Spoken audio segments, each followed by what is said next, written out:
ओं सहनाववतु सहनौ भुनक्तु सह वीर्यङ्करवावहै तेजस्विनावधीतमस्तु मा विद्विषावहै। ॐ शान्तिः शान्तिः शान्तिः। ॐ यो ब्रह्माणं विदधाति पूर्वं यो वै वेदांश्च प्रहिणोति तस्मै तं ह देवमात्मबुद्धिप्रकाशं मुमुक्षुर्वै शरणमहं प्रपद्ये। ॐ शान्तिः शान्तिः शान्तिः। हरिः ॐ श्रीगुरुभ्यो नमः। हरिः ॐ। सदाशिवसमारम्भां शङ्कराचार्यमध्यमाम् अस्मदाचार्यपर्यन्तां वन्दे गुरुपरम्परां वन्दे गुरुपरम्पराम्। तपः प्रभावाद्देव प्रसादाच्च ब्रह्मः श्वेताश्वतरोऽथ विद्वान् अत्याश्रमिभ्यः परमं पवित्रं प्रोवाच सम्यग् ऋषिसङ्गजुष्टं।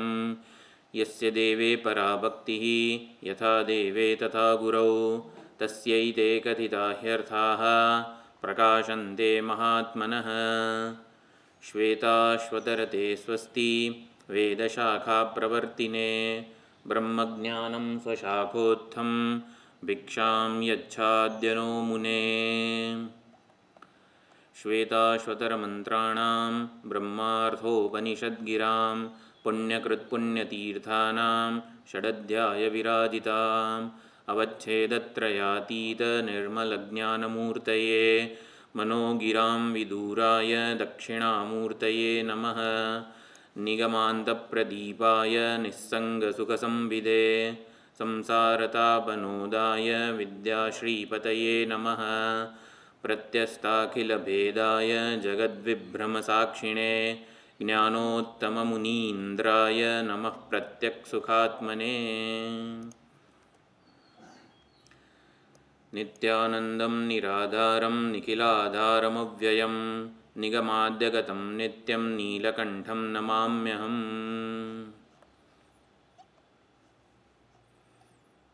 આપણે ભાષ્યની પ્રથમ પંક્તિ જોઈ. અવિદ્યાનિવૃત્તિલક્ષણસ્ય મોક્ષસ્ય વિદ્યાધીનત્વાદ યુજ્યતે તે ચ તદર્થ ઉપનિષદારંભ. એટલે મોક્ષ અવિદ્યા નિવૃત્તિ રૂપ છે. અવિદ્યા નિવૃત્તિ એનું લક્ષણ છે. બરોબર. અને એ પ્રાપ્ત થાય છે આપણને જ્ઞાનથી. આ અર્થમાં બરોબર, આ જ અર્થમાં અનેક બધા ઉદ્ધરણો શ્રુતિ સ્મૃતિ અને જેમ કે આપણે આમાં જોઈએ ને તો ઘણા બધા પાના ભરીને ઉદ્ધરણો છે.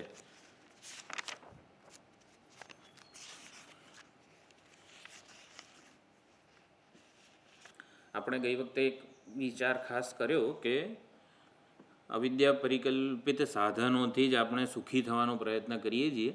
એટલે હંમેશા યાદ રાખવાનું કર્મો અને ઉપાસનાઓ, કારક બુદ્ધિથી પકડેલા કર્મો અને ઉપાસનાઓ. એટલે હું કરું, હું આટલા જપ કરીશ અને ઈષ્ટદેવની જે પ્રસન્નતા પ્રાપ્ત કરીશ અને મને જે જોઈએ છે પ્રાપ્ત કરી લઈશ વગેરે. હા, સકામ ભક્તિ કરતાં પણ કામના હોવી એમાં કંઈ ગુનો નથી. આપણને જીવન જીવીએ છીએ, આ શરીર છે, વ્યાવહારિક નિયમોની આદર પણ કરીએ. શરીરની અનેક પ્રકારની જરૂરિયાતો છે જ, ઉપાધિની મર્યાદાઓ છે.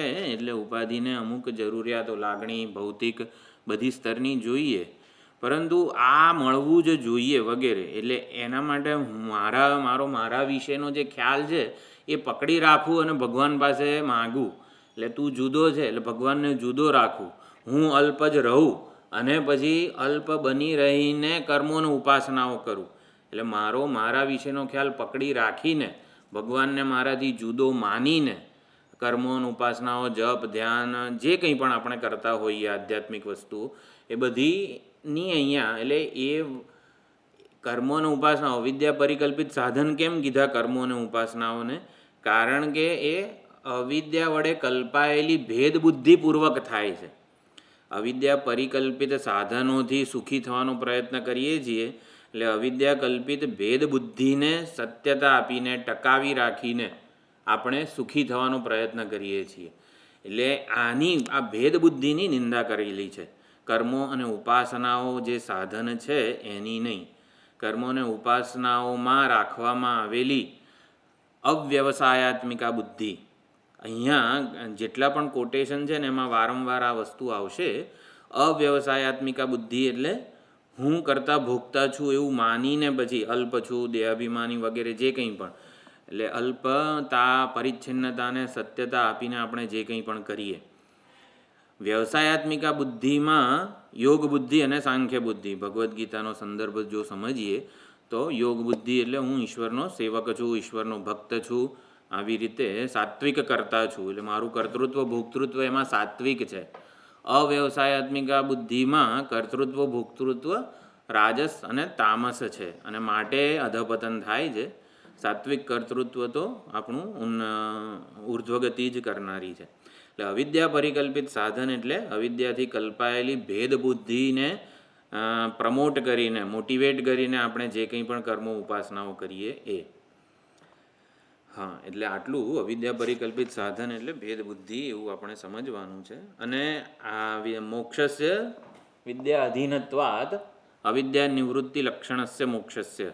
હવે આ અર્થ જે ભાષ્યકારે કહ્યો એના સમર્થનમાં એને ટેકો આપવા માટે શ્રુતિ અને સ્મૃતિના અનેક બધા ઉદ્ધરણો અહીંયા થોડાક ભાષ્યકાર કહે છે. એટલે આપણે જ્યારે પણ કોઈ પણ કર્મ ઉપાસના આપણું કર્તવ્ય કર્મ કરતા હોઈએ કે ઈશ્વર પ્રીત્યર્થે દેવદર્શન, તીર્થયાત્રા કે ગમે તે આપણે પૂજા આરાધના ઉપાસના કરતા હોઈએ, પરમેશ્વરની પ્રાર્થના કરીએ. અહીંયા કોટેશન આવશે, નદીઓ જેમ સમુદ્રને મળે છે એ સુંદર વસ્તુ રૂપક રૂપે આપણે સમજવાની છે. એ પરમેશ્વર એટલે નદી સાગરને પ્રાર્થના કરે છે. તો નદી સ્થાને આપણે બધા જીવો છીએ અને સમુદ્ર સ્થાને પરમાત્મા છે.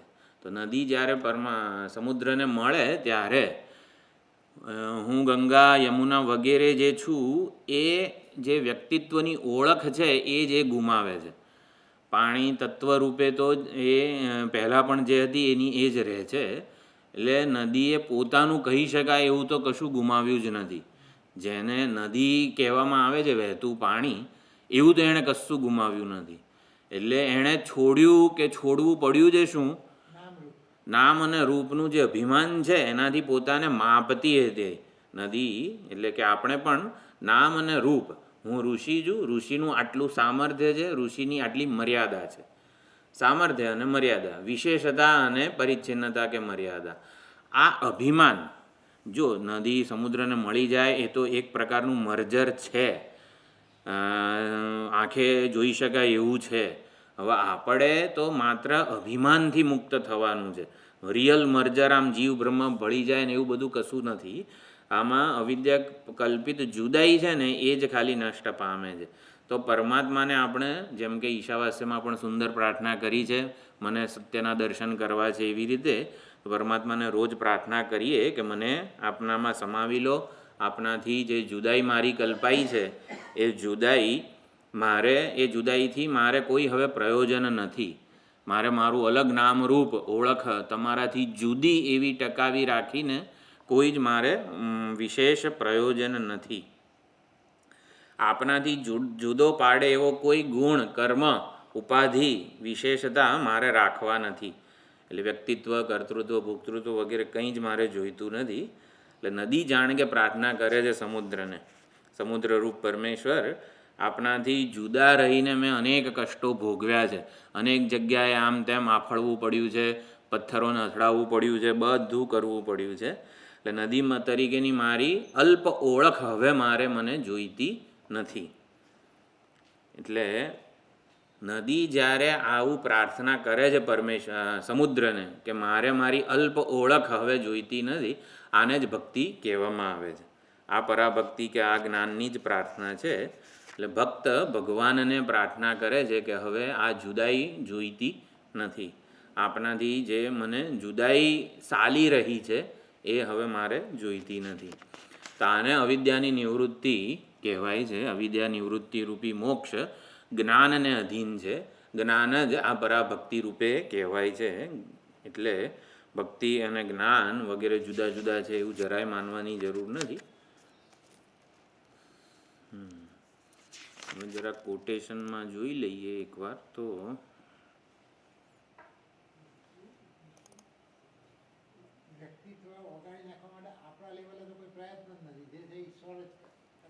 વ્યક્તિત્વને આપણે ટકાવી રાખવું છે. આમ વ્યક્તિત્વમાંથી થોડીક સલામતી વગેરે વગેરે અનુભવાય છે, કારણ કે સલામતીની વ્યાખ્યા જુદી છે. આપણે ઈશ્વરમાં શરણાગતિ ઓછી છે તો જ વ્યક્તિત્વને સલામતી શોધીએ. તો ઈશ્વરની અંદર શરણાગતિ આપણી વધી જાય અને એ જે કરે એ બરાબર કરે છે એવો ભાવ જો સેટ થઈ જાય તો પછી ઇન્ડિવિજ્યુઅલ વ્યક્તિત્વ ટકાઈ રાખવાનું કે એમ સલામતી શોધવાનો કોઈ પ્રશ્ન ના. પણ હજી વ્યક્તિત્વમાંથી આપણને ઘણા બધા લાભ મળતા હોય, જેમ કે સ્વામીજી નથી કહેતા, જેને દેહમાં હું બુદ્ધિ રાખીને હજી જગતમાં સુખ શોધવું છે, એટલે જગત મને સુખી કરશે એવી જરા પણ આશા છે જેને, એટલે જગતમાં હવે સુખી થવાનો દેહને હું માનીને સુખી થવાનો ખરેખરો કોઈ રસ્તો નથી. એટલે દેહને હું માનીને કોઈ કાયમી હજી સુધી સુખી થયો નથી. એટલે જેટલું આ વ્યક્તિત્વને છોડવાની ઈચ્છા વધારે હશે ને એટલી પરમાત્મામાં સલામતી વધારે દેખાશે એવું. એટલે વ્યક્તિત્વને એટલે મેઇનલી દેહાભિમાનની કે આ જે મિથ્યા અભિમાન છે એની જ નિંદા, ભેદબુદ્ધિની નિંદા, અજ્ઞાનની આ બધી અભિવ્યક્તિઓ છે. દેહાભિમાન, કર્તૃત્વ અને વિષયાસક્તિ, આ ત્રણને અજ્ઞાનની અભિવ્યક્તિ કહેવામાં આવે છે. અજ્ઞાન આપણા જીવનમાં 3 રૂપે વ્યાપ્ત છે. તો અજ્ઞાનની નિવૃત્તિ જ્ઞાનથી થાય અને જ્ઞાનથી મોક્ષ થાય. એટલે આ જે આખું અવિદ્યા નિવૃત્તિ લક્ષણસ્ય મોક્ષસ્ય એના માટે ઘણા બધા કોટેશન આપે છે. તથા તદ વિજ્ઞાનાદ અમૃતત્વમ, એના વિજ્ઞાનથી પરમાત્મા વિજ્ઞાનથી અમરતાની પ્રાપ્તિ થાય. તમેવમ વિદ્વાન અમૃતહ્ય ભવતી નૃસિંહ ઉત્તર પૂર્વતાપનીય ઉપનિષદ. દશોપનિષદ સિવાય એક નૃસિંહ ઉત્તર અને પૂર્વ તાપનીય ઉપનિષદ, બંને ઉપનિષદો છે. એના ઉપર શંકરાચાર્યજીએ ભાષ્ય રચેલું છે. એટલે આપણા આ કાયાવરણની શિબિરમાં જે અનુભૂતિ પ્રકાશ ગ્રંથ ચાલે છે ને એનું સૌથી છેલ્લે આ નૃસિંહ પૂર્વ ઉત્તર તાપનીય ઉપનિષદ, એના ઉપર શંકરાચાર્યજીએ ભાષ્ય રચેલું છે.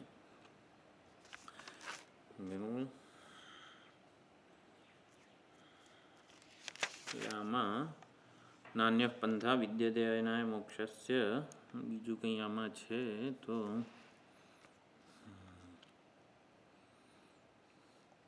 અવિદ્યાની નિવૃત્તિ માટે અહીંયા આપણે ઘણીવાર વાત કરી છે, જેવો યક્ષ તેવો બલિ. અવિદ્યારૂપી ભૂત કાઢવા માટે બીજું સારું સાત્વિક સારું ભૂત ઉત્પન્ન કરવામાં આવે છે. અવિદ્યા એક મિથ્યા ભૂત જ છે. એને એક ભૂતને કાઢવા માટે શાસ્ત્ર દ્વારા બીજું ભૂત ઉત્પન્ન કરવામાં આવે છે. એટલે ભૂત દેખાય નહીં, અજ્ઞાનીનું નાનું ભૂત કાઢવા માટે શાસ્ત્ર જ્ઞાનનું, તત્વજ્ઞાનનું મોટું ભૂત ઊભું કરે છે. એટલે તત્વમસી મહાવાક્યના આ બધો જે આડંબર છે ટૂંકમાં, દશોપનિષદ, એના ભાષ્ય, એની ટીકાઓ અને આ બધું તત્વજ્ઞાનનું શ્રવણ મનન નિધિધ્યાસન આ ભૂત જ છે. એક ભૂતને કાઢવા માટે બીજું ભૂત ઉત્પન્ન શાસ્ત્રએ કરેલું છે. અને એ ભૂત શું છે? પ્રામાણિક છે. પાછું પ્રામાણિક છે એટલે પ્રમાણના આધારે શાસ્ત્રએ એની એ ભૂત કાઢવાની જવાબદારી લીધેલી છે. એટલે અધ્યારોપ અને અપવાદ, ઓલું સાબુવાળું ઉદાહરણ પણ સમજી શકાય છે. આપણે પોતાને કરતાં ભોગતા માનીએ જ છીએ, એ મેલ જ છે. એક મેલને દૂર કરવા માટે સાબુ લગાડવો પડે. તો સાબુ શું છે? હું ભગવાનનો ભક્ત છું, એ સાબુ છે. સાત્વિક કરતા છું એટલે આપણું કર્તૃત્વ ભોક્તૃત્વ સાત્વિક બનાવે શાસ્ત્ર સાબુ લગાડીને.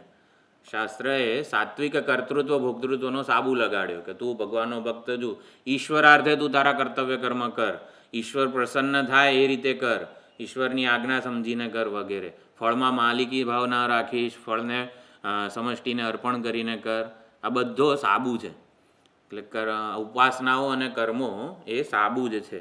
એટલે પછી એનો અપવાદ પણ કરે છે. એ સાબુ લગાડ્યો ને સીધે સીધા બહાર જતા રહીએ એવું નહીં, સાબુને પણ કાઢવો પડે. હું અકર્તા ભોગતા છું એવું જ્ઞાન તો જોઈએ જ, એ સીધું પાણીથી સ્વચ્છ કરી નાખે છે. એટલે આ બધા કોટેશન્સમાં આવો કંઈક ભાવ રહેલો છે. છાંદોગ્ય ઉપનિષદમાં તત્તરતી શોકમ આત્મવિદ, આત્મજ્ઞાની શોકને તરી જાય છે. એટલે કે શોક અજ્ઞાનની ઉપજ છે. આત્માને જાણનારો શોકને તરી જતો હોય તો શોક, વિષાદ, દુઃખ આપણા જીવનમાં જે કંઈ લાગે છે એ અજ્ઞાનની ઉપજ હોવી જોઈએ. અજ્ઞાન દ્વારા કલ્પાયેલું હોવું જોઈએ. અજ્ઞાન દ્વારા જે કલ્પાય એ ન હોવા છતાં જણાય, ખોટે ખોટું જણાય. એટલે આપણને આપણામાં શોક જણાતો હોય ચૈતન્ય હુંમાં, તો એ અજ્ઞાન કલ્પિત જ છે. એટલે મને મારામાં જે કંઈ પણ અધૂરપ, અસ્વસ્થતા, ઇનએડિક્વસી, અસ્વીકાર વગેરે જે કંઈ પણ લાગતું હોય, આજે જરા મૂડ બરોબર નથી, આમ જરા વાતાવરણ આવું છે, કંઈ ખબર નથી પડતી, કંઈ પણ બહારના વાતાવરણ લીધે મને જે જન્મે છે અસ્વસ્થતા, એને શોક કીધેલો છે. એ શોક એ ફંડામેન્ટલ અને યુનિવર્સલ પ્રોબ્લેમ છે. એક ઓલા આદિમાનવને પણ શોક હતો અને 21મી સદીના માનવને પણ શોક છે. આત્મ અસ્વીકાર, આ બધા શોક, અને એ માત્ર ને માત્ર હુંના સાચા સ્વરૂપને ન જાણવાને લીધે જ છે. તો આત્મતત્વનું સાચું સ્વરૂપ આવી રીતે શાસ્ત્ર દ્વારા જાણી લઈએ તો શોક રહેતો નથી. નિચાય્ય તન મૃત્યુ મુખાત પ્રમુચ્યતે. નિચાય્ય એટલે એ પ્રમાણે નિર્ધારિત કરીને. તો આ કઠોપનિષદમાં જ્યારે તૃતીય વરદાન પહેલાં અગ્નિવિદ્યા વગેરે નચિકેતાને આપવામાં આવી કઠોપનિષદમાં, ત્યારે બ્રહ્મયજ્ઞમ ત્રિણાચિકેત સ્ત્રીભિરેત્ય સંધિમ વગેરે, નાચિકેત અગ્નિનું 3 વાર જે અનુષ્ઠાન કરે છે, એની ઉપાસના કરે છે, એ આવી રીતે મૃત્યુના મુખથી બચી જાય છે, એ વગેરે આ અહીંયા કોટેશન એનું છે. એટલે ઉપાસના ક્રમમુક્તિનું એ બધું ઉદાહરણ છે. એતદ્યો વેદ નિહિતમ ગુહાયામ સો સહ અવિદ્યા ગ્રંથિમ વિકીરતી ઇહ સૌમ્ય. મુંડક ઉપનિષદ જીવન મુક્તિનું અહીંયા પ્રતિપાદન કરતું આ વસ્તુ છે. જે આ પરમાત્મા તત્વને પોતાના હૃદય ગુફામાં આત્મ અભિન્ન સ્વરૂપે, હું સ્વરૂપે જાણી લે છે, એ અવિદ્યા ગ્રંથિનું વિકરણ કરી નાખે છે, એને ભેદી દે છે, અવિદ્યારૂપી ગાંઠને ખોલી દે છે. એટલે ભિદ્યતે હૃદય ગ્રંથિ છિદ્યંતે સર્વ સંશયા વગેરે. તસ્મિન દૃષ્ટે પરાવરે, પરાવર બ્રહ્મ, પર અને અવર એટલે સગુણ બ્રહ્મ અને પરબ્રહ્મ એટલે નિર્ગુણ નિરુપાધિક ચૈતન્ય સ્વરૂપ, શુદ્ધ ચૈતન્ય સ્વરૂપ, અને અવર એટલે સગુણ સોપાધિક બ્રહ્મ અથવા તો જીવ અને પરમાત્મા, એવો પણ અર્થ કરવામાં આવે છે. પરાવરે ઐક્ય, પરાવર ઐક્ય એટલે અહીંયા મુખ્યત્વે ચૈતન્યની એકતા કે આત્માનું એકત્વ એ સમગ્ર વેદાંત શાસ્ત્રનો તાત્પર્યાર્થ છે. આત્માનું એકત્વ અથવા તો જીવ બ્રહ્મ ઐક્ય વગેરે વગેરે શબ્દો છે. જીવાત્મા પરમાત્માનું ઐક્ય એટલે શું? આમ જીવાત્મા અને પરમાત્માનું ઐક્ય જ્ઞાન એ મોક્ષનું સાધન છે વગેરે. એટલે આ ઐક્યને આપણે જાણી લઈએ, આત્માના એકત્વને જાણી લઈએ, તો પછી કોઈ શોક મોહ વગેરે જ્ઞાન રહેતું નથી. આત્માનું એકત્વ કે જીવ બ્રહ્મ ઐક્ય ને આપણે શું સમજીએ છીએ? આત્માનું એકત્વ, જીવ બ્રહ્મ ઐક્ય વગેરે વગેરે જે શબ્દો છે, એનાથી આપણે શું સમજ ધરાવીએ છીએ? જીવ નથી, એ તો જીવ ભાવ જે છે એ મિથ્યા છે, અને એક જ તત્વ જે છે ચેતન તત્વ, એ જ હું છું. અને ચેતન તત્વની અંદર ક્યાંય શોક નથી, મોહ નથી, કોઈ અશુદ્ધિ નથી, પાપ પુણ્ય નથી. એટલે મને એ કશું સ્પર્શતું નથી. કારણ કે જે આત્માનું જે સ્વરૂપ છે એ મારું સ્વરૂપ છે, મારાથી એ સ્વરૂપ જુદું નથી. જીવ જેવી વસ્તુ છે નહીં. એ તો ભ્રાંતિ, આ જે તાદાત્મ્ય કર્યું. આત્માનું એકત્વ, અપરિચ્છિન્નતા, બંને તત્વથી એક છે. હા. ઈશ્વરની ઉપાધિનો ભાગ કરી નાખવામાં આવે તો જે કંઈ અધિષ્ઠાન રૂપે ચૈતન્ય તત્વ છે એ એક છે. એટલે પારમાર્થિક દ્રષ્ટિએ એક સ્વરૂપતઃ ઐક્ય છે, એક જ તત્વ છે. એની સત્તા જુદી જ છે. આ દેહ ને ઇન્દ્રિયોની વ્યવહારિક સત્તા છે, અને વ્યવહારિક સત્ય છે. અરે હું છું એ પારમાર્થિક સત્ય, એટલે એને કશી અસર થાય નહીં. એની ધારો કે મનની અંદર કોઈ શોક જન્મ્યો, તો વાસ્તવમાં મને સ્પર્શતો નથી એમ. અહીંયા બીજું કોઈ આત્માનું એકત્વ?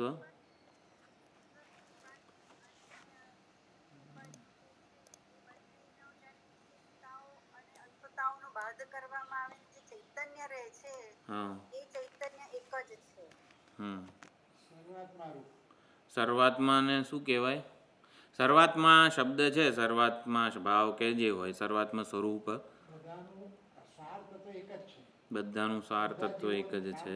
બધી જગતનું સૃષ્ટિનું સાર તત્વ એક જ છે.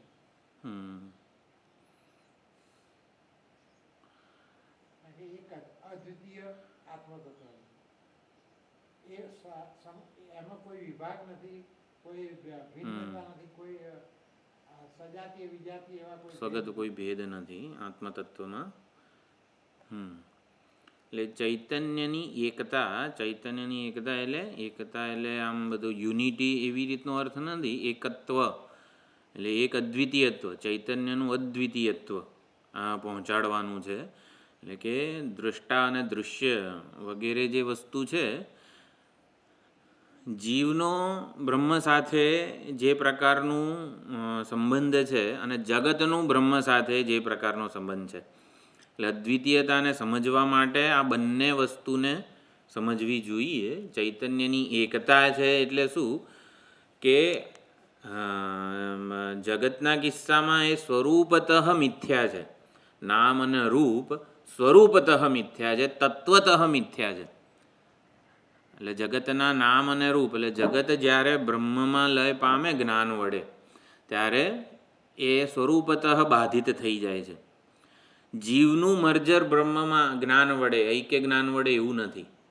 જગતના મર્જર કરતાં, એટલે જગતના લય કરતાં જીવનો લય જુદો પ્રકારનો છે. આવું કંઈ આમ ખબર પડે છે આ બે વસ્તુઓ? જગત કરતાં જીવનું જે થાય છે વિલીન પણ બ્રહ્મમાં. જગત એટલે ચૈતન્ય વત્તા નામરૂપ છે. હા, અધ્યારૂપ, બરોબર. અને જીવ તો એનું સ્વરૂપ જ છે, અધ્યારૂપ છે નહીં, તો ભ્રાંતિથી માની લીધા, જુદો છે જ નહીં. જીવ રૂપે સાક્ષાત પરમાત્માએ જ પ્રવેશ કરેલો છે. એટલે જીવ એ પરમાત્માનું સોપાધિક રૂપ છે. બ્રહ્મનું પરમાત્માનું સોપાધિક રૂપ છે. એટલે જગતનું બાદ સામાન અધિકરણ વડે બ્રહ્મમાં વિલીન થાય છે. જ્યારે જીવ જે છે ને એ ઐક્ય સામાન અધિકરણ, ઇટ ઇઝ નન અધર દેન પરમાત્મા. જીવ રૂપે આપણને જે જણાઈ રહ્યો છે એ પરમાત્મા કરતાં બીજો કોઈ નવો જુદો કોઈ સ્વતંત્ર હસ્તી નથી. હા, એટલે અભિનેતા અને ભિખારી છે, તો ભિખારીના વસ્ત્રો જે છે, વેશ, એનો જુદા પ્રકારનો લય હોય અને ભિખારીનો અભિનેતામાં જુદા પ્રકારનો લય હોય. એટલે જગત જે છે નામરૂપ સ્વરૂપતઃ મિથ્યા છે, જીવ સ્વરૂપતઃ સત્ય છે. જીવને મિથ્યા નહીં કહેવાનું. જીવ પણું મિથ્યા છે, જીવ સત્ય છે. જીવ સત્ય અવિનાશી ચૈતન્ય જ છે. હા, જીવત્વ, મને હું પરમાત્મા જ છું, પરંતુ હુંમાં મને જણાતું અલ્પત્વ, અધૂરપ, પરિચ્છિન્નતા, કર્તૃત્વ, ભોક્તૃત્વ, હુંમાં મને જે પણું જણાય છે એ મિથ્યા છે. હું પરમાત્મા છું. એટલે જીવ સ્વરૂપતઃ બ્રહ્મ છે અને જગત સ્વરૂપતઃ મિથ્યા છે. એટલે જગતમાં તમે એક સ્થાયી તત્વ કે વિશ્વસનીય તત્વની શોધ કરવા જશો તો કંઈ મળશે નહીં, હાથમાં શૂન્ય ખાલી આવશે. એટલે નથી કહેતા ગોડ પાર્ટિકલને એનું ભેદન કરો તો બધું અદૃશ્ય થઈ જાય છે વગેરે વગેરે. એટલે જગતમાં સત્યની શોધ કરવા જઈશું, ન રૂપમસ્યેહ તથોપલભ્યતે નાંતો ન ચાદર ન ચ સંપ્રતિષ્ઠા. એટલે જગતમાં સત્ય મળવાનું નથી. તો જગતમાં સત્યને શોધવું હોય તો એ જે શોધનારો છે ને એમાં સત્ય છુપાયેલું છે. હા, જગતમાં અને બ્રહ્મ વચ્ચે અધ્યારોપ અને અધિષ્ઠાનનો સંબંધ છે, જ્યારે જીવ અને બ્રહ્મ વચ્ચે એક જ ઐક્યનો સંબંધ છે. સ્વરૂપતઃ જીવ પરમાત્મા છે, બ્રહ્મ છે, ચૈતન્ય સ્વરૂપ જ છે. એટલે જીવ એ પરમાત્માનું સોપાધિક રૂપ છે. એટલે સોપાધિક રૂપે જેનો એટલે જીવમાં બ્રહ્મત્વને કઈ રીતે શોધવાનું પામવાનું છે, તો જીવ રૂપે જે વ્યવહાર કરી રહ્યો છે ઇટ ઇઝ નન અધર દેન પરમાત્મા, એ રીતે શોધવાનું છે. બેઝ છે હા, પરમાત્માના ત્રણે ત્રણ જે જાગ્રત અવસ્થા, જાગ્રત સ્વપ્ન વૈશ્વ તેજસ પ્રાજ્ઞ વગેરે ત્રણે એના જ સોપાધિક રૂપો છે, પ્રિય પરમાત્માના સોપાધિક રૂપ છે. બરોબર, વ્યવહાર પૂરતા કલ્પાયેલા રૂપો છે. એટલે આપણને બોલવું હતું માટે પરમાત્માએ વક્તા બનવું પડ્યું, આપણને આવી રીતે આ વિશ્વ બનવું પડ્યું, સ્વપ્ન જોવું હતું માટે એને તેજસ બનવું પડ્યું વગેરે વગેરે. એટલે એ તો વ્યવહાર કરવા માટે લીધેલા રૂપ છે. હકીકતમાં એવું ઓલું શું કહેવાય, સ્વરૂપતઃ જીવ બ્રહ્મ જ છે. તો એ પ્રમાણે વિદ્યતે હૃદય ગ્રંથિ, ગ્રંથિ શબ્દથી આ મેં વિચારણા લીધી હતી. બુદ્ધિમાં છેડા ગાંઠ પડી જવી એટલે દ્રષ્ટા અને દૃશ્યની ગાંઠ. એટલે જ્ઞાનથી આ અવિદ્યા ગ્રંથિનું ભેદન થાય છે. દ્રષ્ટા અને દૃશ્ય, આ શરીર દૃશ્ય છે. દૃશ્ય એટલે આપણને જ્ઞેય વસ્તુ છે, પરંતુ એ જાણે કે શરીર ચેતનવંતું છે, એ જ બધો વ્યવહાર કરી રહ્યું છે, બોલી રહ્યું છે, સાંભળી રહ્યું છે. એટલે દૃશ્યમાં દ્રષ્ટાપણાનો આપણે અધ્યારોપ કરીએ છીએ. અને દ્રષ્ટા જે ચૈતન્ય સ્વરૂપ જ છે હું, એ પોતાને શરીર માની લે છે, ઇન્દ્રિય મન બુદ્ધિ વગેરે, અને એની મર્યાદાઓ પોતાના ઉપર ઓઢી લે છે. તો આને ગાંઠ કહેવાય છે. તો દ્રષ્ટા અને દૃશ્યની જે ગાંઠ છે એ ખુલી જાય છે. એટલે દ્રષ્ટા સ્વરૂપ હું ક્યારેય દૃશ્ય થઈ શકું એવો નથી, અને દૃશ્ય જે છે એ તો માત્ર વ્યવહાર પૂરતું મારું પાસું છે, એ મારી અંતિમ ઓળખ નથી. એટલે એ પ્રમાણે ગાંઠ આ જ્ઞાન દ્વારા ખુલે છે. વિવેક જ્ઞાન કે આત્માનાત્મ વિવેક વડે અવિદ્યા ગ્રંથિ જે છે એ છૂટી જાય છે. હવે પાછું ઓલું નદીવાળું જે દૃષ્ટાંત છે ભાષ્યમાં એ આવે છે. હા, દ્રષ્ટા કોઈ દિવસ દૃશ્ય ના થાય. શરીર ઇન્દ્રિય મન બુદ્ધિ ઉપાધિ. હા, શરીરને આપણે ચેતન માની બેઠા છીએ. શરીર બોલી રહ્યું છે, એને ઈચ્છાઓ છે, કર્મો કરે છે, ફળ ભોગવે છે, કર્તૃત્વ ભોગતૃ બધું જાણે કે આ શરીરમાં રહેલું છે એવું માની લીધું છે. એટલે દૃશ્યમાં ચૈતન્યનો ભ્રમ થયેલો છે. જડ એવું શરીર આટલું બધું ખાય છે, પીએ છે, ચાલે છે, દોડે છે, બધું કરે છે. એટલે દૃશ્ય એવા શરીરમાં ચૈતન્ય ચેતનવંતું આપણે માની લીધું છે. અને જે દ્રષ્ટા છે ચૈતન્ય હું છું એને આપણે દૃશ્ય માની લીધો છે. હું જરાક ભાઈ ક્લાસમાં જવાનું છે, જરાક મને કોઈ જોઈ જાય તો બરોબર વાળ ઓળીને જવું પડે. એટલે હું દૃશ્ય થઈ જઉં એવો છું. જરાક આમ તેમ કંઈક આમ તેમ થયું હોય તો આપણે જરા ઓલામાં જઈએ, હજામને ત્યાં જઈએ વગેરે વગેરે. મને કોઈક જોઈ જાય તો, એટલે પણ તને કોઈ જોઈ શકે એવું છે જ નહીં. સારા કપડાં વગેરે એટલે પણ કોના માટે પહેરવાના, સારા વાળ વગેરે કોક મને જુએ છે એના માટે. પણ ચૈતન્ય તો દ્રષ્ટા છે, એને કોઈ જોઈ શકે એવો છે જ નહીં. તો શેના માટે આટલું તૈયાર થઈએ છીએ વગેરે. હા, એટલે દ્રષ્ટાને કોઈ જોઈ શકે એવું છે જ નહીં. આપણને કોઈક જોઈ જશે તો ના, કોઈ જોઈ જવાનું નથી આપણને. હું જોનારો છું, મને કોઈ જોઈ શકે ને એવું છે જ નહીં. બીજું ચૈતન્ય મને જોઈ શકે એવું એ નથી. એટલે દ્રષ્ટા પોતાને દૃશ્ય માની બેસે છે, અને દૃશ્યમાં આપણને દ્રષ્ટા કે ચૈતન્ય હોવાનો ભ્રમ થાય છે. યથા નદ્ય સંધ્યમાના અસ્તમ ગચ્છન્તિ નામરૂપે વિહાય. નદીઓ પોતાનું નામ અને રૂપ ત્યાગીને સમુદ્રમાં અસ્ત થાય છે, સમુદ્ર રૂપે બનીને રહે છે. તસ્માદ વિદ્વાન નામ રૂપાદ વિમુક્ત પરાત્પરમ પુરુષમુપૈતિ દિવ્યમ. તો પરાત્પર પુરુષને પ્રાપ્ત થાય છે નામ અને રૂપથી મુક્ત થઈને. મુંડક ઉપનિષદ આ બધું એવું રાખે છે કે તમને બધા ઉપનિષદો મોઢે જ છે એવી અપેક્ષા રાખે છે આ શંકરાચાર્યજી આમાં, કે આ બધા તો બધું ભણેલા જ છે, છેલ્લે ખાલી આ શ્વેતાશ્વતર ભણવા આવેલા છે.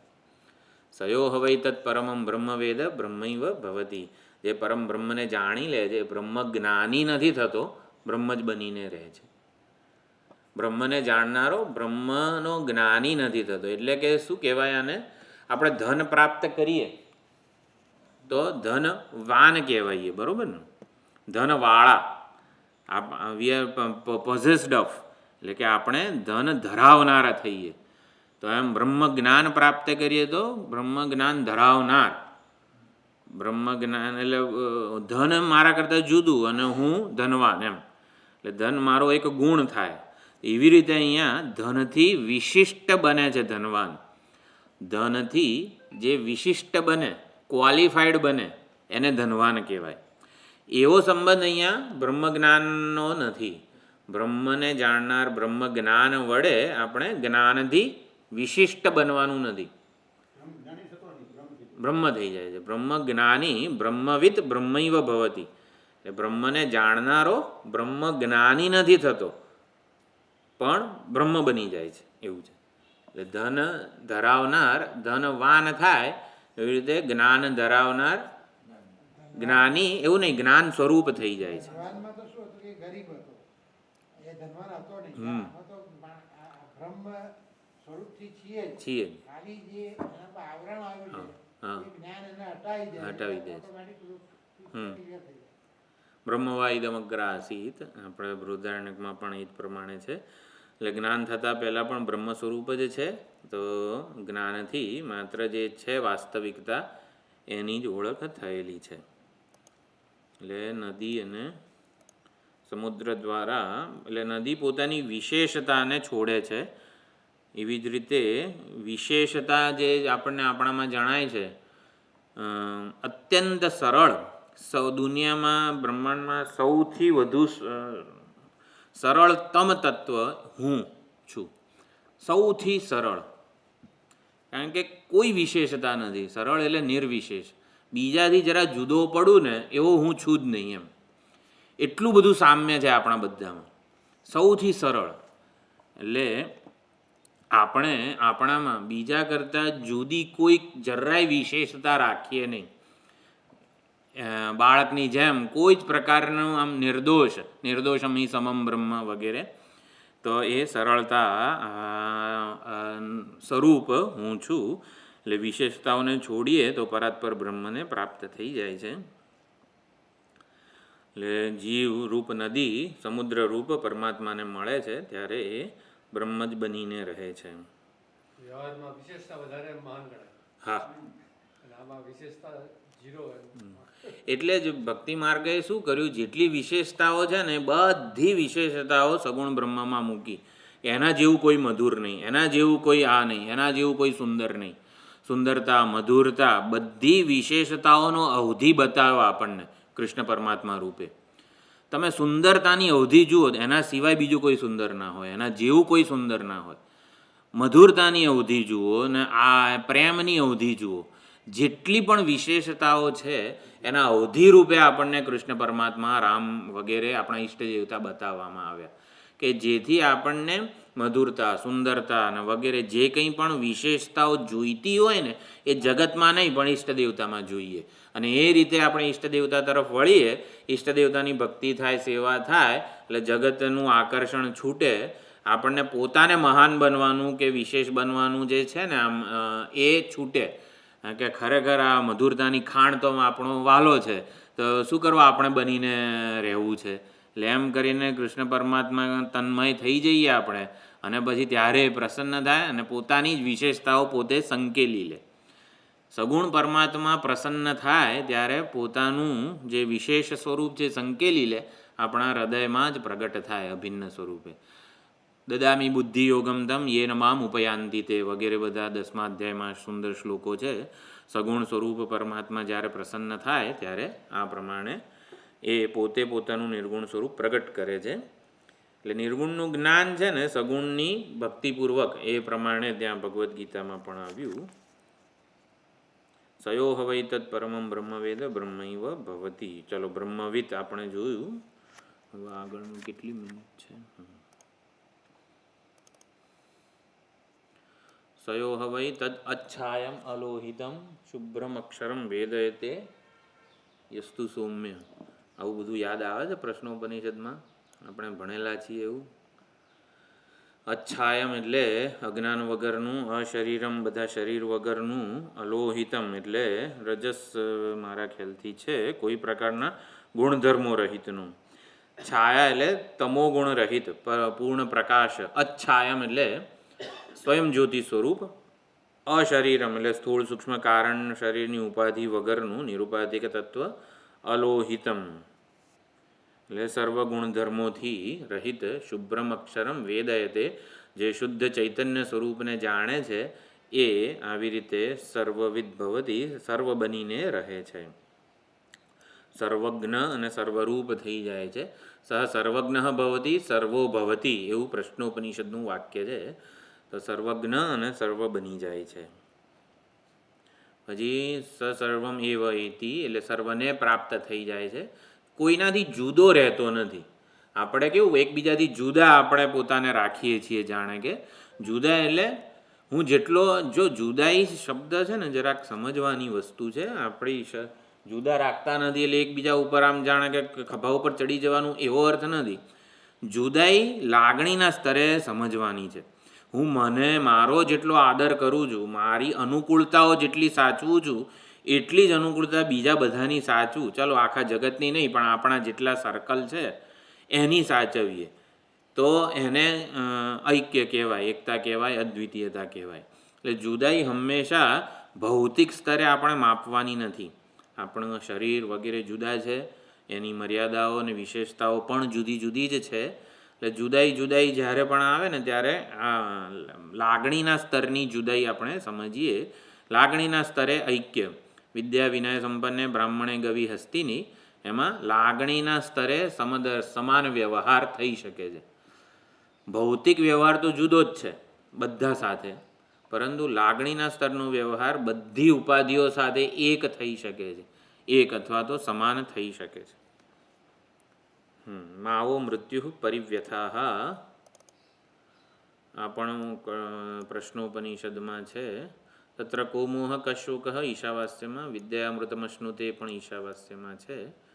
હા, તદ વેદ્યમ પુરુષમ વેદ, જે આ વેદ્ય પુરુષને જાણવા યોગ્ય પુરુષને જાણી લે છે એ માવો મૃત્યુ વહ એટલે તમને, એટલે પિપ્પલાદ ઋષિ પ્રશ્નોપનિષદમાં 6 શિષ્યોને કહે છે કે તમે આ પુરુષને જાણી લેશો પરમાત્માને તો મૃત્યુથી પરિવ્યથા એટલે કે આવી રીતે છૂટી જશો મૃત્યુની વ્યથાથી. મૃત્યુ તમને વ્યથિત નહીં કરે. તો આ પ્રમાણે મૃત્યુની જે કંઈ પણ વેદના હોય એ વ્યથિત નહીં કરે. એકત્વમ અનુપશ્યત, એને શોક અને મોહ રહેતા નથી. ઈશાવાસ્યમાં કીધું ભૂતેષુ ભૂતેષુ વિચિત્ય ધીરા પ્રેત્યાસ્માલ્લોકાદ અમૃતા ભવંતી, એ પણ કેનોપનિષદમાં છે. ધીરાહા, ધીર એટલે બુદ્ધિશાળી, આત્મ એકત્વ જે છે એનું દર્શન કરનાર. વિચિત્ય ધીરાહા તો બુદ્ધિશાળીઓ સર્વભૂતોમાં એક ચૈતન્ય છે એમ જાણીને દેહાભિમાનથી છોડીને, પ્રેત્ય અસ્માત લોકાત, અસ્માત લોકાત એટલે આ લોકને છોડીને એવું નહીં, આને પણ આ દેહને લોક કીધેલો છે, દેહાભિમાનથી છૂટી જાય છે.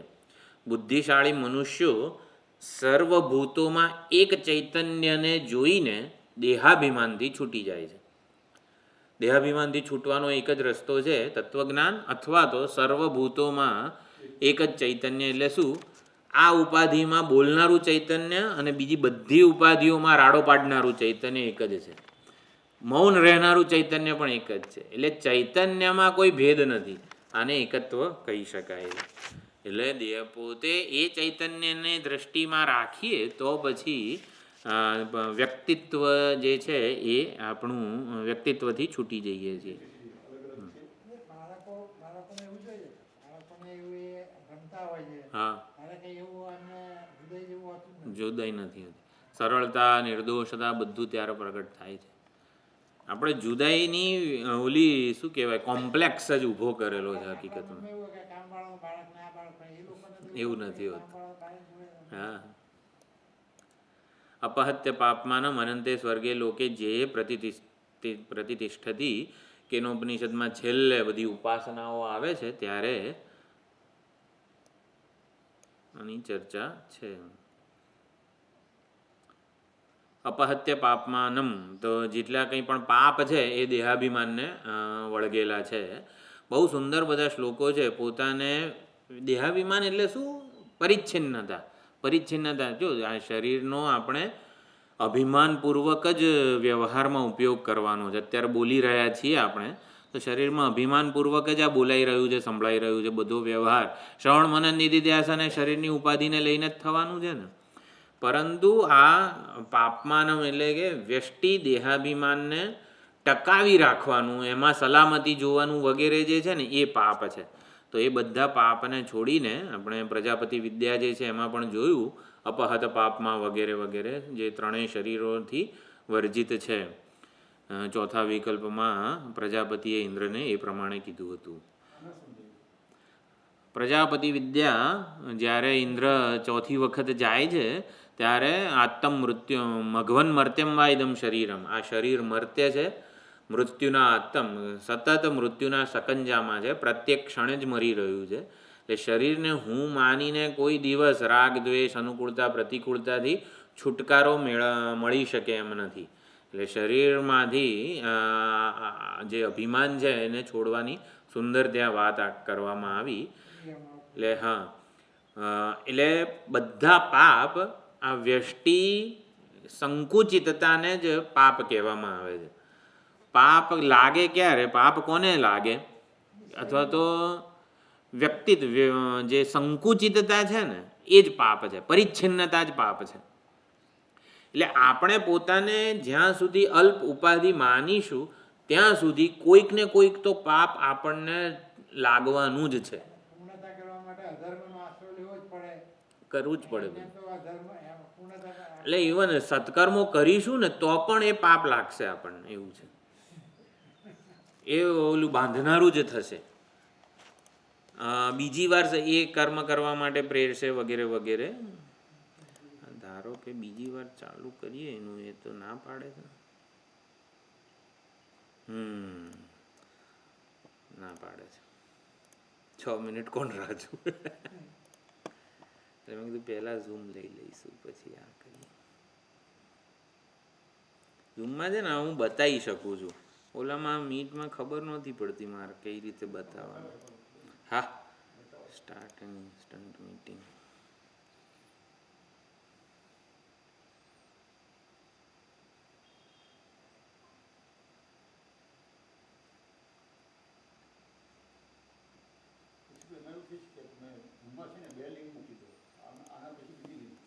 તો યુઝરનેમ બદલવું પડે.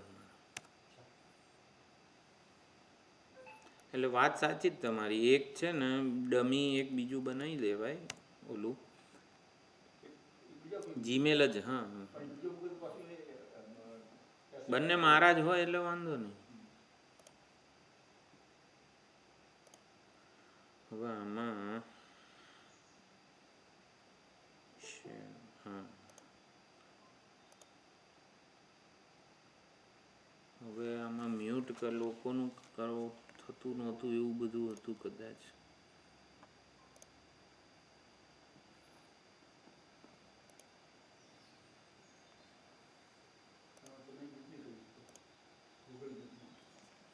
ના થયું, પણ બધાને જોવા હોય ધારો કે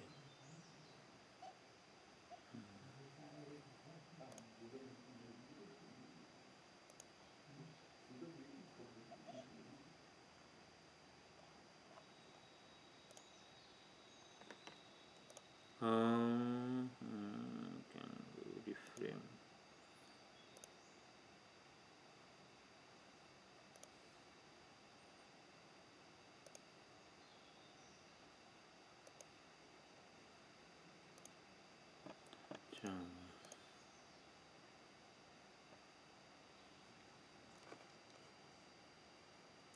મને મારો ચહેરો કેમ દેખાય? Spin to screen show.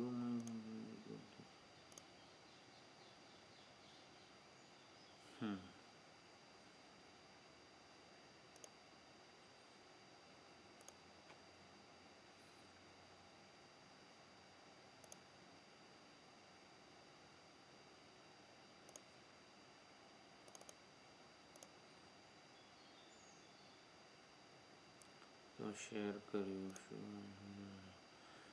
વિચિત્ય ધીરા પ્રેત્ય અસ્માલ લોકાત, આ લોકથી પ્રેત્ય છૂટવું એટલે વ્યષ્ટિ દેહાભિમાનથી છૂટવું. વ્યષ્ટિ દેહાભિમાનથી ક્યારે છૂટાય? ભૂતેષુ ભૂતેષુ વિચિત્ય ધીરાહ લખેલું છે ઉપર. કઈ રીતે આવે આમાં? ઓહ, આમાં આવું દેખાય.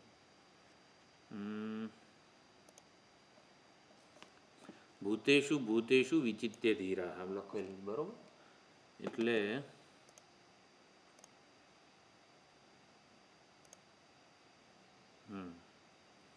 સર્વભૂતોમાં એક ચૈતન્ય. મેં કીધું આ ઉપાધિમાં રહીને બોલનારું, જોનારું, સાંભળનારું ચૈતન્ય બીજી બધી ઉપાધિઓમાં રહીને બોલી રહ્યું છે, સાંભળી રહ્યું છે, જોઈ રહ્યું છે. ક્ષેત્રજ્ઞમ ચાપી મામ વિદ્ધિ. રાગ અને દ્વેષથી છૂટવાનો આ એક બહુ બ્રહ્માસ્ત્ર રૂપ ઇલાજ છે. આપણને એવું લાગે છે કે આ ઉપાધિમાં રહેલું ચૈતન્ય સારી રીતે બોલે છે અને બીજી ઉપાધિમાં રહેલું ચૈતન્ય થોડું ધીમું ધીમું બોલે છે, થોડું ધીરું ધીરું ચાલે છે, ફાસ્ટ ચાલતું નથી. જરાક આમ તેમ બધી જ ચૈતન્યમાં ઉપાધિની મર્યાદાઓ, વિશેષતાઓને ચૈતન્યની માનીને જ આપણે વ્યવહાર કરીએ છીએ. આ જુદાઈનો વ્યવહાર થયો. પરંતુ એવું સમજી લઈએ કે આ ઉપાધિમાં રહીને જે બોલી રહ્યું છે એ જ સામેની ઉપાધિમાં રહીને બોલી રહ્યું છે. આ ઉપાધિમાં જોઈ રહ્યું છે એ જ બધી ઉપાધિમાં રહીને જોઈ રહ્યું છે. તો રાગ દ્વેષ ના રહે આપણને છે ને ઉપાધિ માટે રાગ દ્વેષ નથી. ઉપાધિમાંના ચૈતન્યને માટે અભિપ્રાય છે. એણે આવું નહોતું બોલવું જોઈતું, એણે આવું મારું અપમાન નહોતું કરવું જોઈતું. આપણને રાગ દ્વેષ શેના માટે થાય છે? ચૈતન્યને જુદું માનીએ છીએ ને એટલે. હા, એ તો છે જ, પણ આપણે અત્યારે આવું વિચારીએ. હકીકતમાં ભૂલ ક્યાં થાય છે અને તીર ક્યાં મારવાનું છે. ઉપાધિની મર્યાદા છે કે ભાઈ જે છે એનો સ્વભાવ લઈને આવી છે. એટલે ચૈતન્ય એ ઉપાધિની મર્યાદા કે વિશેષતાથી ખરડાયું નથી. એટલે બોલનાર નિર્દોષ છે. હા, સાંભળનાર, જોનાર નિર્દોષ જ છે. ઓ multiple wants to call, admit all. Join. એટલે બોલનાર, સાંભળનાર તો બધામાં એક જ છે. તો રાગદ્વેષનાર. ચૈતન્યની એકતા ઉપર આપણે જેટલો વિચાર કરીશું ને એટલા આપણને ચૈતન્ય માટે ઉપાધિ વિશિષ્ટ અભિપ્રાયો નહીં રહે. એટલે આપણે અત્યારે જેટલા પણ બધા શું કહેવાય ખ્યાલો સેવીએ છીએ ને એ બધા આને લીધે જ છે. એટલે આને ભૂતેષુ ભૂતેષુ વિચિત્ય ધીરાહા, દરેક ભૂતમાં એક જ ચૈતન્ય વિલસી રહ્યું છે એવું જાણીએ, વિચિત્ય એટલે નિર્ધારિત કરીએ, વિચારીએ તો અસ્માદ લોકાત પ્રેત્ય, આ વ્યષ્ટિ ઉપાધિના અભિમાનથી છૂટી શકાય છે. એટલે એની વિશેષતાઓ, મર્યાદાઓથી આપણે છૂટી શકીએ છીએ. આમાં સારું નીચે કેમ નહીં જતું? આમ કરીએ તો શું આવે?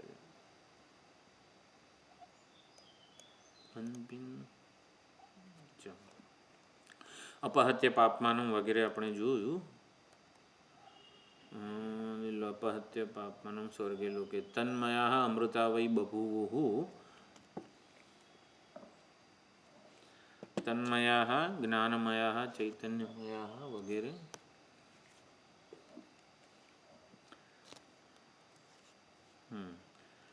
શ્વેતાશ્વતરમાં જ આવે છે 5માં. પછી જોયું તદાત્મ તદ્વા આત્મતત્વમ પ્રસમીક્ષ્ય દેહી એક કૃતાર્થો ભવતે વીતશોક. તો એક કૃતાર્થ વીતશોક ભવતી આત્મતત્વમ પ્રસમીક્ષ્ય પ્રકર્ષેણ સમ્યક ઈક્ષ્ય.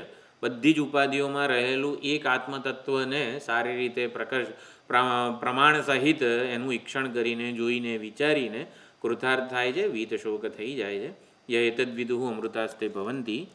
આ બધું કોટેશન. ઈશમ તમ જ્ઞાત્વા અમૃતાઃ ભવંતી. બરોબર. તે પરમાત્માને જાણ્યા. બધા શ્વેતાશ્વતરના જ મંત્રો છે, આપણે આવે ત્યારે જોઈશું. નિચાય્ય ઇમામ શાંતિમ અત્યંતમેતિ. નિચાય્ય ઇમામ શાંતિમ અત્યંતમેતિ. ત્રિણાચિકેત સ્ત્રીભિરેત્ય સંધિમ વગેરે જે આપણે જોયું કોટેશન કઠોપનિષદનું એ જ છે. તમ એવમ જ્ઞાતા મૃત્યુ પાશાન છિનત્તિ મૃત્યુરૂપી પાશને છેદી નાખે છે. શ્વેતાશ્વતર ઉપનિષદ જ્ઞાનથી મૃત્યુરૂપી પાશને છેદી નાખે છે. એટલે મૃત્યુ માત્ર ને માત્ર અજ્ઞાનની ઉપજ છે એવું સમજવાનું. એ પૂર્વમ દેવાહ ઋષયશ્ચ તમ વિદુહુ, પૂર્વે બ્રહ્મ જ્ઞાન વડે જ આ દેવતાઓ અને ઋષિઓએ આત્મતત્વને જાણેલું હતું. તેષામ શાંતિ શાશ્વતી નેતરેશા. ઉપનિષદના કોટેશન પૂરા થયા. હવે સ્મૃતિ ભગવદ્ ગીતા વગેરે જે છે. બુદ્ધિયુક્તો જહાતીહ ઉભે સુકૃત દુષ્કૃતે. બુદ્ધિયુક્ત, કઈ બુદ્ધિયુક્ત?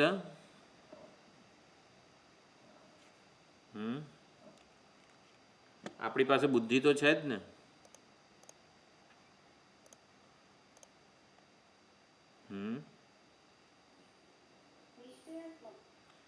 હા, વ્યવસાયાત્મિકા બુદ્ધિ એટલે બુદ્ધિયુક્તો જહાતી હે. આવું છે ને, આપણે જ્યારે પણ ભગવદ્ ગીતાનું આપણે શાંકર ભાષ્ય વગેરે વાંચતા હોઈએ ને, જો ભણવાની રીત કઈ છે કે બુદ્ધિયુક્ત જહાતી હમાં બુદ્ધિ કઈ બુદ્ધિ? આપણી પાસે તો બુદ્ધિ છે જ ને.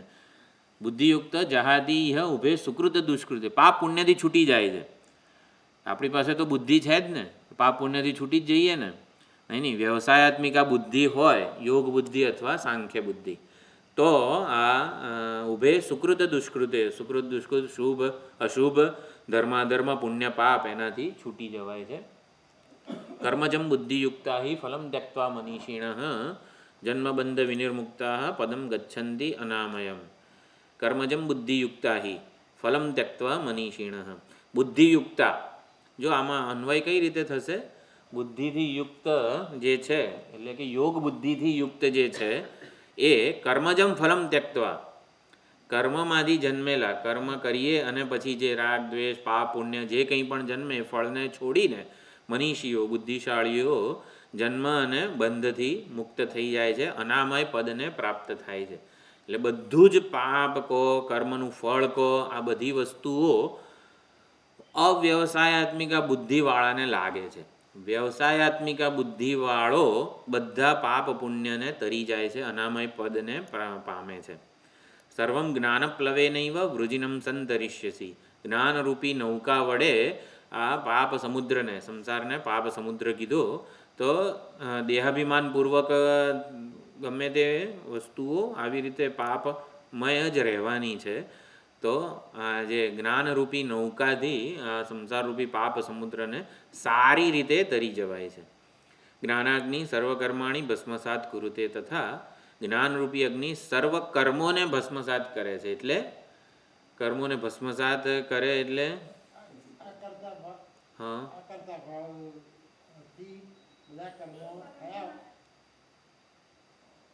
બોલો બોલો.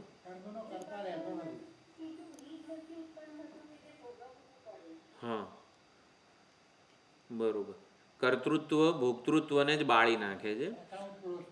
હા, જ્ઞાની અરે જ્ઞાની શું છે? જ્ઞાન વ્યાવહારિક વસ્તુ જે છે ને એને કશું ના કરે. અજ્ઞાન કલ્પિત વસ્તુ પ્રાતિભાષિક વગેરે જે છે ને એને જ બાળે. એટલે જ્ઞાન રૂપી અગ્નિ કર્મોને બાળી નાખે છે. એટલે કર્મોનું જે બીજ છે કર્તૃત્વ, બધા કર્મો છે ને કર્તૃત્વ રૂપી બીજમાંથી જન્મ્યા કરે છે.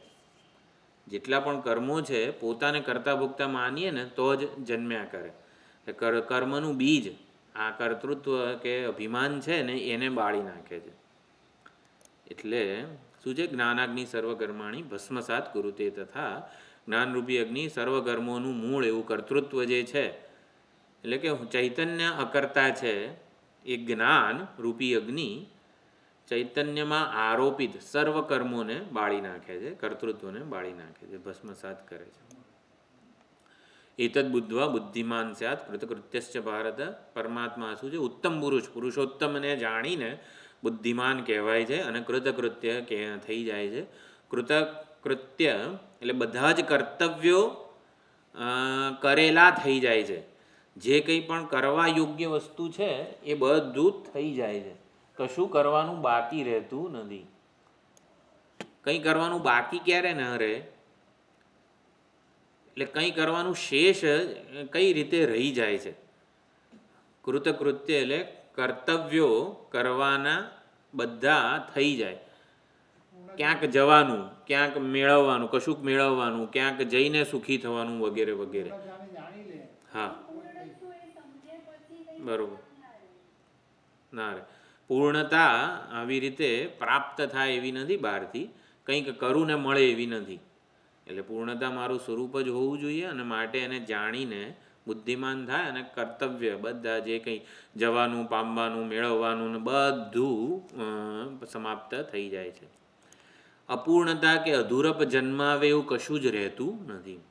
તતો મામ તત્વો જ્ઞાત્વા વિશતે તદનંતરમ, મને તત્વતઃ જાણીને, પરમાત્મા કહે છે ભગવાન ગીતામાં, મને તત્વતઃ સ્વરૂપતઃ જાણીને મારામાં જ પ્રવેશ પામે છે, મારામાં પ્રવેશ પામે છે, મારાથી અભિન્ન થઈ જાય છે. સર્વેશામ અપી ચૈતેશામ આત્મજ્ઞાનમ પરમ સ્મૃતમ, બધી જ સાધનાઓમાં આત્મજ્ઞાન જે છે એ સૌથી શ્રેષ્ઠ કહેવાયું છે. તદ્ધિ અગ્ર્યમ સર્વ વિદ્યાનામ, એ આત્મજ્ઞાન જ સર્વ વિદ્યાઓની પ્રતિષ્ઠા છે, અગ્ર્ય છે, પ્રથમ છે, અગ્રિમ છે.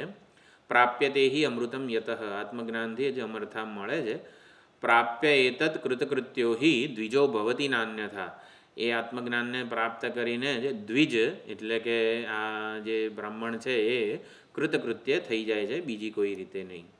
એવમ યહ સર્વભૂતેષુ પશ્યતિ આત્માનમ આત્મના, શુદ્ધ સંસ્કૃત પ્રામાણિક જે તત્વમસી મહાવાક્ય છે એનું શ્રવણ કરેલું અંતઃકરણ એટલે આત્મના તૃતીય વિભક્તિ. એટલે શુદ્ધ સાત્વિક અંતઃકરણ વડે પોતાનામાં જ એવમ યહ સર્વભૂતેષુ પશ્યતિ, સર્વભૂતોમાં રહેલું જે ચૈતન્ય છે એને પોતાના હૃદયમાં આવી રીતે કઈ રીતે જુએ છે? શુદ્ધ અંતઃકરણ વડે. સહ સર્વ સમતામ એત્ય, સર્વ સમતાને પ્રાપ્ત કરે છે.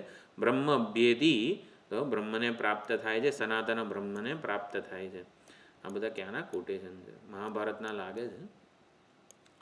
સમ્યક દર્શન સંપન્ન કર્મભેર ન બધ્યતે, સમ્યક દર્શન જે સંપન્ન છે, સમ્યક દર્શન એટલે આવી રીતે બ્રહ્માત્મ દર્શન, સર્વભૂતોમાં એક ચૈતન્ય વ્યવહાર કરી રહ્યું છે. હર દેશ મેં તું, હર દ્વેષ મેં તું, તેરે નામ અનેક તું એક હી હૈ, એને સમ્યક દર્શન કહેવાય.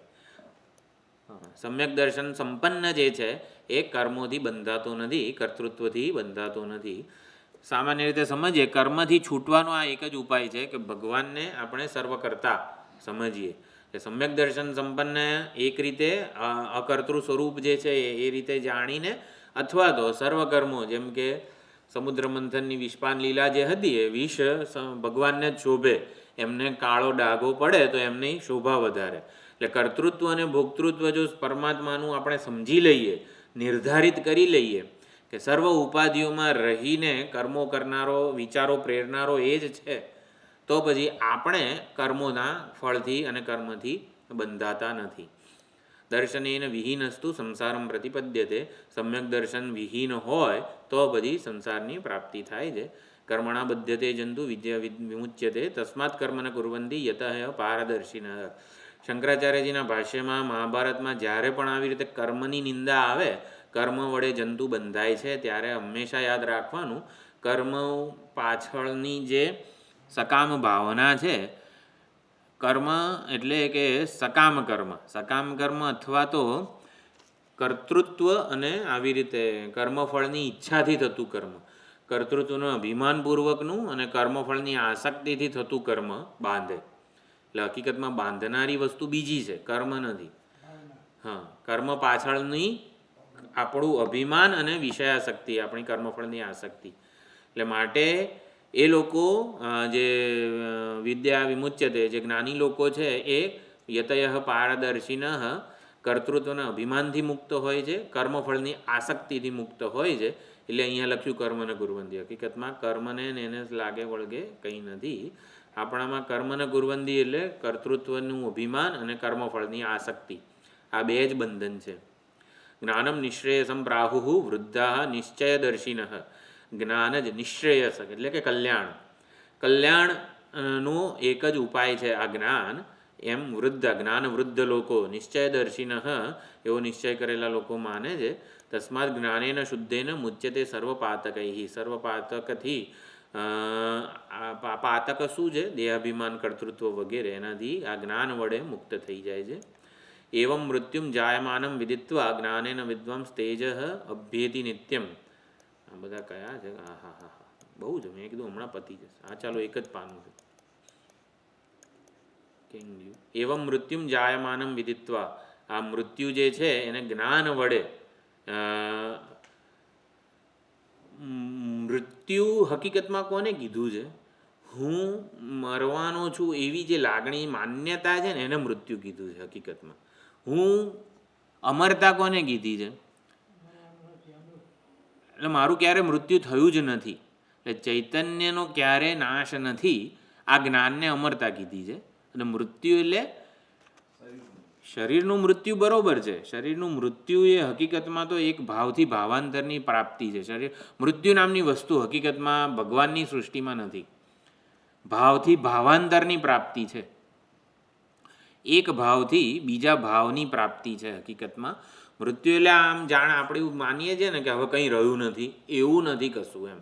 એટલે શરીરનું મૃત્યુ થાય છે, શરીરની ભાવથી ભાવાંતરની પ્રાપ્તિ થાય છે. આ પ્રમાણે જાણીને વિદ્વાન તેજ અભ્યેતિ નિત્યમ, વિદ્વાંસ તેજ, આનું શું, તેજ સ્વરૂપ બ્રહ્મ કો પ્રાપ્ત કરી લેતા હૈ. આ બધા મહાભારત અને પુરાણોના કોટેશન છે. આપણે મહાભારત ભણ્યા નથી અને પુરાણો તો આ તો કશું જ નથી. હમણાં પછી બીજા બધા આવશે, બધા વિષ્ણુ પુરાણના અને લિંગ પુરાણના અને આ પુરાણના બધા, એટલે એ પછી આપણે જવા દઈશું. ક્ષેત્રજ્ઞસ્ય ઈશ્વર જ્ઞાનાદ વિશુદ્ધિ પરમામતા. ક્ષેત્રજ્ઞ, આપણે આ વસ્તુ ક્ષેત્રજ્ઞમ ચાપી મામ વિદ્ધિ 13મા અધ્યાયનું જે વાક્ય છે ને એ આપણને જ્ઞાનનું એટલું સુંદર અને ગહન વિચાર ભાથું આપે છે. સર્વ ક્ષેત્રોમાં એક ક્ષેત્રજ્ઞ હું છું એવું પરમાત્મા કહે છે. એટલે ક્ષેત્રજ્ઞ ઈશ્વર છે. આપણને આ ક્ષેત્ર એટલે કે ઉપાધિમાં જણાતું જે ચૈતન્ય એને ક્ષેત્રજ્ઞ કહેવાય. ક્ષેત્રજ્ઞ બ્રહ્મ છે, ભગવાન છે, પરમાત્મા છે. એટલે આ ઉપાધિમાં મને જે ચૈતન્ય જણાઈ રહ્યું છે એ હકીકતમાં બ્રહ્મ છે. એટલે તત્વમસી મહાવાક્ય સીધે સીધું ભગવાન 13મા અધ્યાયમાં બોલે છે. ક્ષેત્રજ્ઞમ ચાપી મામ વિદ્ધિ સર્વ ક્ષેત્રેષુ ભારત. એટલે એક ઉપાધિમાં રહેલો ક્ષેત્રજ્ઞ એ બ્રહ્મ છે, એટલે કે સર્વ ઉપાધિમાં રહીને વિલસી રહેલું ચૈતન્ય છે. એટલે ક્ષેત્રજ્ઞસ્ય ઈશ્વર જ્ઞાનાદ વિમુક્તિ વિશુદ્ધિ. એટલે ક્ષેત્રજ્ઞ એટલે એક ક્ષેત્રમાં ઉપલબ્ધ થનાર ચૈતન્ય, ક્ષેત્રને જાણનાર ચૈતન્ય એ હકીકતમાં એકને જ જાણે છે એવું નહીં, બધા ક્ષેત્રોમાં રહેલો છે. એટલે આ જ પરમ વિશુદ્ધિ છે. અયંતુ પરમો ધર્મ યદ યોગેના આત્મદર્શનમ. આ મારા ખ્યાલથી ભાગવતનું હોવું જોઈએ. આ છે ને બહુ જ સુંદર. આ મારા ખ્યાલથી અખંડાનંદજીની દરેક ચોપડીમાં આ શ્લોક હોય છે. અયંતુ પરમો ધર્મ યત યોગેન આત્મદર્શનમ.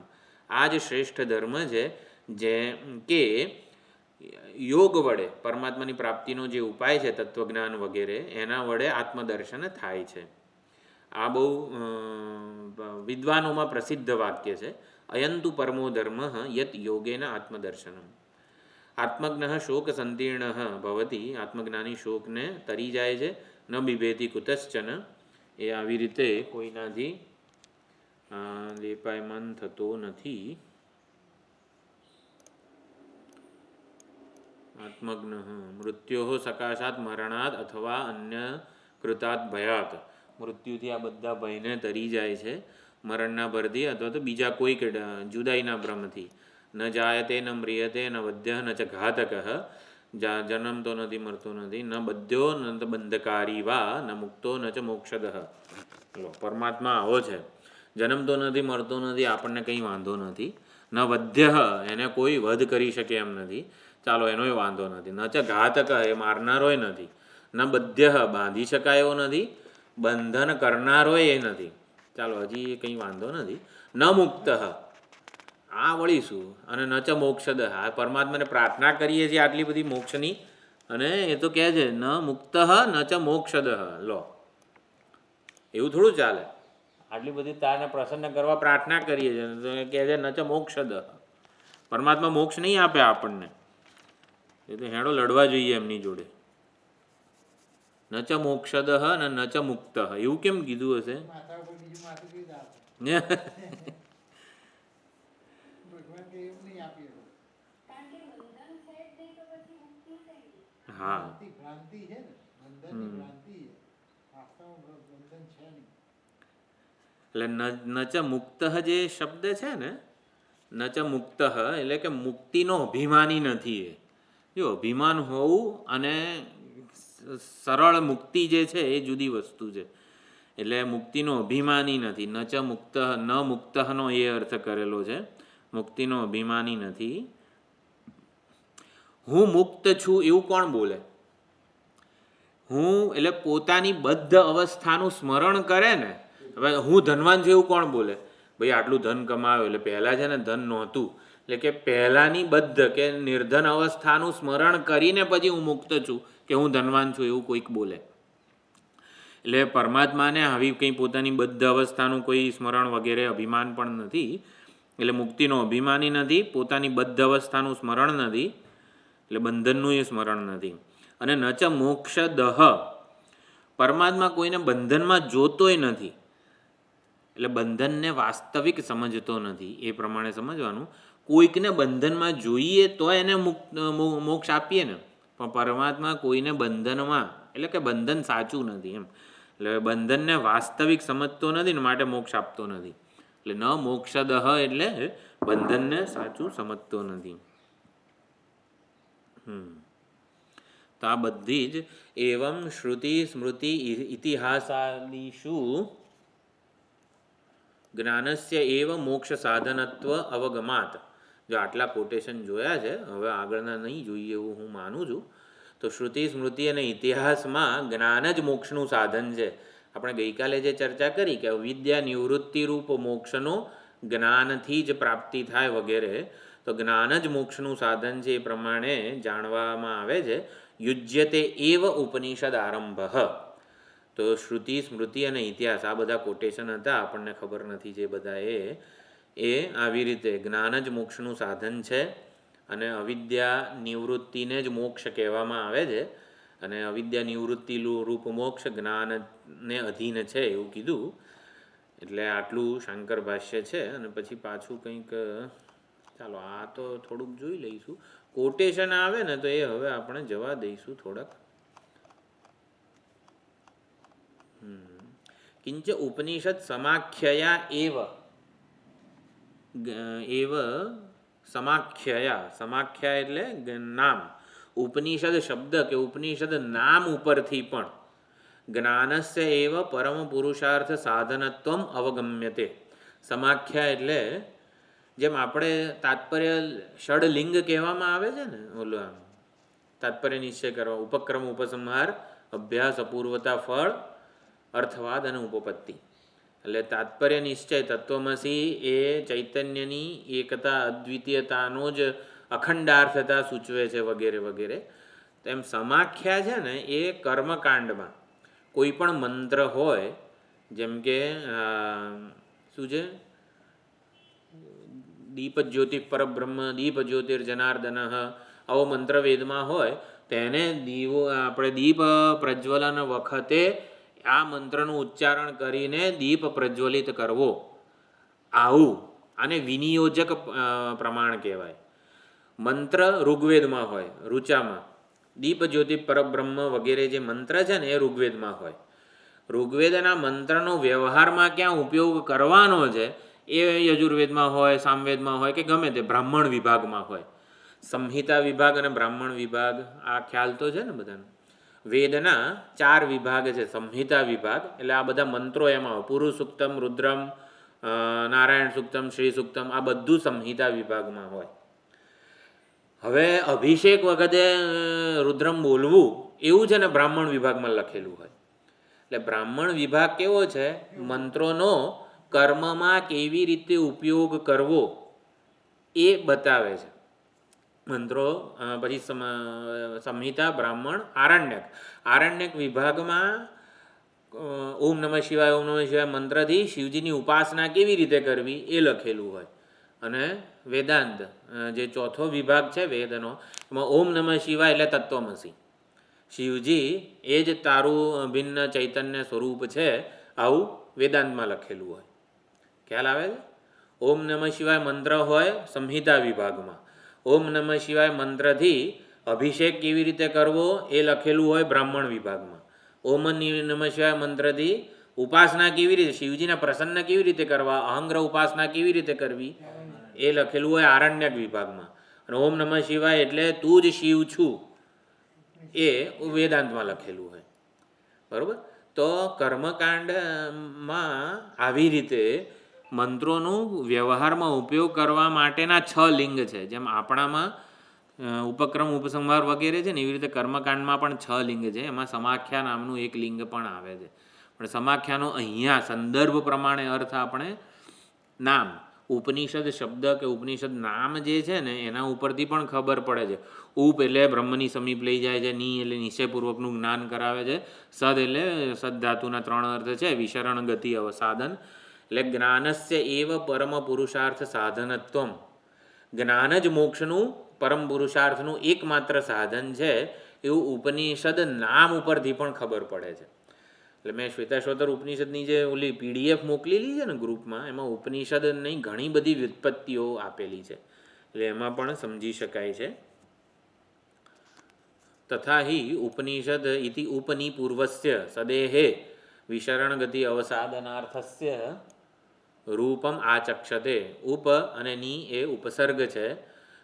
ઉપ એટલે સમીપે, બ્રહ્મનું અત્યંત નિકટપૂર્વક પ્રતિપાદન કરે છે, મારા આત્મ સ્વરૂપે સાક્ષાત અપરોક્ષતયા પ્રતિપાદન કરે છે. અને ની એટલે નિશ્ચયપૂર્વક નિર્ધારણપૂર્વક કરે છે. અને સત ધાતુ અવિદ્યાનું વિશરણ કરે છે, બ્રહ્મની પ્રાપ્તિ કરાવે છે અને અવિદ્યાનો નાશ કરે છે. જીવન મુક્તિ અને વિદેહ મુક્તિ, જીવન મુક્તિમાં વિશરણ કરે છે અવિદ્યાનું, અને વિદેહ મુક્તિમાં અવસાદન કરી દે છે. રૂપમ આચક્ષતે. આ બધી જ વસ્તુઓ એ નોટમાં લખેલી છે અને આપણે ઘણી ચર્ચા કરેલી છે. ઉપનિષદ શબ્દેન વ્યાચિખ્યાસિત ગ્રંથ પ્રતિપાદ્ય વસ્તુ વિષયા વિદ્યા ઉચ્યતે. ઉપનિષદ શબ્દ વડે, ઉપનિષદ એટલે શું? વિદ્યા, બ્રહ્મજ્ઞાન, આત્મજ્ઞાન કહેવામાં આવે છે. પણ કેવું આત્મજ્ઞાન? વ્યાચિખ્યાસિત, વ્યાચિખ્યાસિત એટલે વ્યાખ્યાન કરવાની ઈચ્છાવાળા, એટલે શંકરાચાર્યજી છે વગેરે, શ્વેતાશ્વતર ઋષિ શ્વેતાશ્વતર ઉપનિષદની વ્યાખ્યા કરવા માગે છે. તો વ્યાચિખ્યાસિત એટલે શ્વેતાશ્વતર ઋષિ અથવા શંકરાચાર્યજી, આપણા માટે બંને એક જ કહેવાય. ગ્રંથ પ્રતિપાદ્ય વસ્તુ, શ્વેતાશ્વતર ઉપનિષદ રૂપી ગ્રંથમાં પ્રતિપાદ્ય સબ્જેક્ટ મેટર, શ્વેતાશ્વતર શબ્દ ઉપનિષદનું સબ્જેક્ટ મેટર શું છે એ ઉપનિષદ શબ્દ વડે જ કહેવામાં આવે છે. એટલે શ્વેતાશ્વતરમાં ભણવાનું છે શું? કે ઉપનિષદ. એટલે તાદર્થ્યાત ગ્રંથ અપી ઉપનિષદ, એટલે શ્વેતાશ્વતર ગ્રંથને પણ ઉપનિષદ કહેવાય છે. ચાલો, હવે મેં કીધું આટલું પતી જાય તો પછી કોટેશન આવશે, પણ વાંધો નહીં. એટલે ઉપનિષદ શબ્દ ઉપર પણ ખાસી એવી ચર્ચા આવી રીતે આપણે ગ્રુપમાં મૂકેલી છે, એ એકવાર વાંચી જજો. ઉપનિષદ વગેરે કઈ રીતે આત્મજ્ઞાનનું, બ્રહ્મજ્ઞાનનું પ્રતિપાદન કરે છે. તાદર્થ્યાત ગ્રંથ અપી ઉપનિષદ, તો શ્વેતાશ્વતર ઉપનિષદ જે છે ગ્રંથ, ચોપડી, એને પણ ઉપનિષદ કે આત્મજ્ઞાન જ કહેવામાં આવે છે. ઓમ પૂર્ણમદ પૂર્ણમિદં પૂર્ણાત પૂર્ણમુદચ્યતે પૂર્ણસ્ય પૂર્ણમાદાય પૂર્ણમેવાવશિષ્યતે. ઓમ શાંતિ શાંતિ શાંતિ. હરિ ઓમ. શ્રી ગુરુભ્યો નમઃ. હરિ ઓમ.